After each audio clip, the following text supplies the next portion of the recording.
What's up, y'all? Sparta here. For this video, I want to talk LG tone-free FN7 and why I think they're still a pretty damn good option even after LG tone FP5, 8, and 9s are out. The FN7s are still pretty good, pretty damn good in my opinion, because they still have very good sound. They get quite loud, and the noise cancellation and ambient mode are pretty damn good as well. Not as good as on the newer pairs, but I do feel like if you just want those features and you don't necessarily, and what matters to you is that they work, and they work pretty damn well. These do a very good job. The only drawbacks that I would probably say come from this are the stem length, especially compared to the FP9s here. So as you guys can see, the FP9s also just have a larger driver overall, but also have a shorter stem. Whereas these just have a longer stem, and they overall just feel larger in your ear, and they stick out of your ear quite a bit, especially compared to the FP9. Battery life as well is far better on the FP9 as well. You get like at least 4 more hours on them, which is very nice. These get like 5.5 to 6 hours, where you can get 8 to 10 hours on the FP8, FP9. But things that I like about this earbud that the FP8 and 9 don't have is that they have a separate sync button, separate connection, like sync button. Because on the FP8, FP9, what you have to do is press and hold on the earbud itself to go into pairing mode. You can, whereas on this you can. On the FP9s, I understand it because you have this right here, but on the FP8s, I kind of don't, other than wanting some cohesion with the earbuds itself and the branding itself. I understand that kind of thing, but yeah, it's also a slimmer case compared to the FP9 in particular. It's a smaller, lower profile case. It does have wireless charging compared to the FP9. That doesn't. The FP8 does, but these also have wireless charging, so you can plop this on a wireless charger, which I guess I could demonstrate now.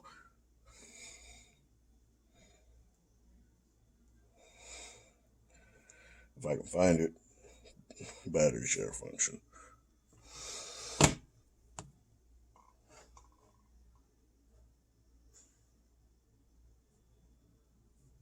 It's very finicky with the Xperia, because I think because I have a case on, it doesn't like to work.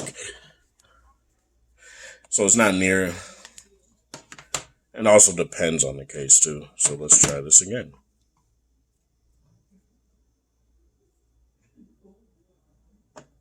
Whatever. Oh, went into the camera. No wonder. All right, now let's try it. Oh, there we go. As you guys can see, wireless charging works. So that's something that you can indeed do with the FN7s that you can't do with the FP9.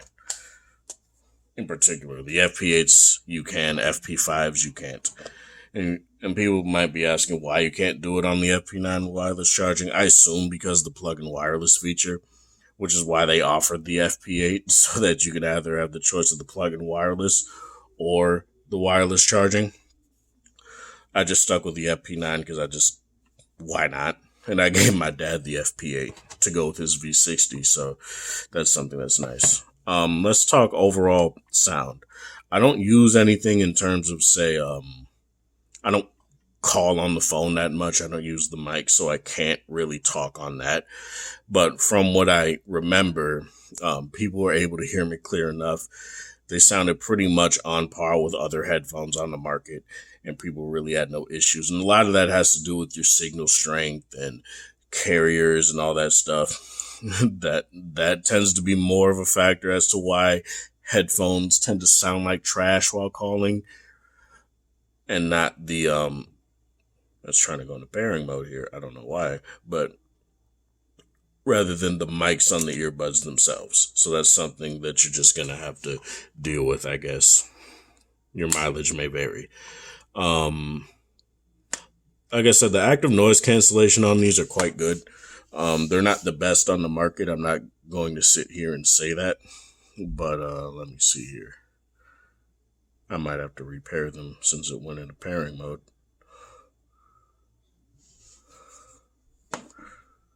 Oh yeah, these also have Google Fast Pair, which is actually very nice. So I can go into here. I might have to reboot the app actually. Oh no, it actually went in the moment I closed it. So yeah, you have your noise cancellation, which you have high and low. You have your ambient sound, which on the FP9s you have it to be conversation mode or listening mode.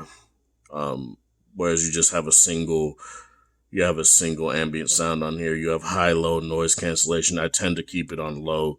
Tone-free lab, you have your connection priority mode, which is kind of like a gaming mode, I guess, but it's not the same as the gaming mode on like the FP8, FP9.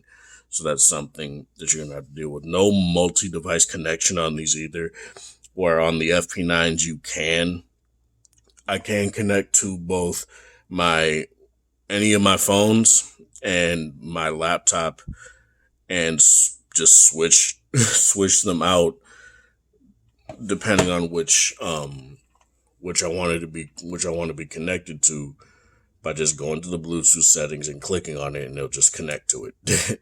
Whereas, say, a multi-point connection will have them all just synced up at once, and if you're close to each and every one of the devices and they're all doing something, they could interfere with what you're actually trying to listen to. So I tend to prefer how LG does it. Plus, you can connect to more devices at once.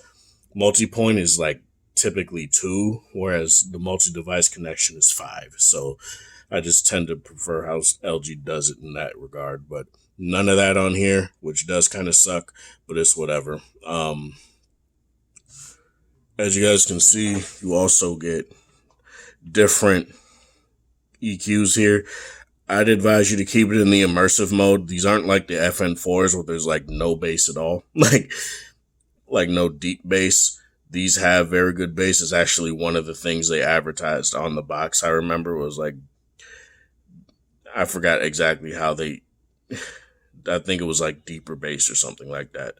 But immersive is where I would advise you to do it. Out of the box, it'll come out in bass boost. I would not stay on that because bass boost on like basically every headphone sounds like trash. So I wouldn't do that. Or you can just customize your own 2 EQ settings, or use an EQ setting you have set in your phone if your phone has any sort of EQ options, like an LG phone tends to have. And I think Sony does as well, but it's not nearly as easily as configurable as it is on an LG phone. But the app, I think, is pretty damn good. Really no issues there. And we'll get into talking about the sound here because this is something that I feel is pretty emblematic of LG earbuds in general. But they definitely did improve on that with the FP9s. The FN7s are still very good. I really do feel like they are. When they first came out, they had very good, very clean, punchy bass, but it wasn't like tearing through any of the other frequencies at all. I can listen to something very bass heavy, but still have the vocals come in clear and sound like they're still forward. They're spacious as well, without having any sort of 3D spatial audio type thing, like what AirPods do or what the FP9s do as well. And why I bring this up in particular is because this is a problem I had with something like the Soundcore Liberty 3 Pro, is where I would listen to like Ballad of the Bass by Big Crit, where there's a bunch of sub bass and his voice would get drowned out on those. And I didn't test it on my new EQ because I just never got around to it. And I'm pretty sure it would have sounded better, but it wouldn't sound nearly as good. I know it wouldn't sound nearly as good because for tracks that I did test that did sound a little bit better, the vocals sounded even ever so slightly even more forward, which I was definitely able to live with. But in terms of these, I I never did any sort of EQ on them. I just kept them in the immersive mode the whole time, and they just sounded great. Very spacious, very wide. Something that a lot of people like about AirPods Pro and all that. These do a very good job at that. No DSEE, no LDAC, none of that. And I feel like they don't really need it. This is why I feel like the LDAC conversation is kind of stupid, because not every headphone needs it. Sometimes all you need to have a good headphone, a lot of the times all you need to have a good headphone is very good tuning and quality drivers. And volume that can at least give you the full effect and the full potential of the earbud. There's some earbuds that just don't get loud enough that can't show you their potential, right? But I feel like LG does a good job at giving you the amount of volume that you want to show you the potential of what these earbuds can do. That's why I tend to listen to the Tone FP9s on max volume, because that's where they have the potential just widened out. And when it comes to these, it's pretty much the same deal. And I really do like them a lot. The only reason I'd go with the FP9s over these is because they're just like bigger and better. That's basically what I would say. It's everything that these do, but better. And that's something that I do like a lot. But these are definitely no slouch. These aren't outdated. I wouldn't even say these are terrible or anything like that. They still work with LG's Tone Free app. So that's something, as you guys obviously saw, so that's something that you don't have to worry about. And they're definitely going to be a hot seller for a lot of people because they're just the cheaper option. And they still have ANC. And another thing that I would probably go with, and if you want something like the UV Nano, the older generation UV Nano, but still UV Nano, you just go to the FN6 and you'll get that. But it won't clean them nearly as fast. Like, I think the old generation UV Nano was like 15 minutes it would take to clean the speaker mesh, whereas with the FP9 it takes 5 minutes. Yeah, it takes 5 minutes. That's crazy. But overall, I do feel like these are very good options still. I wouldn't say these are an option that you should sit here and discard or say they're bad. They're not outdated, in my personal opinion. They still sound good. And if you don't like the immersive EQ, these do respond to EQ very well. I will say that. I really had no problem with how they responded to EQ whatsoever.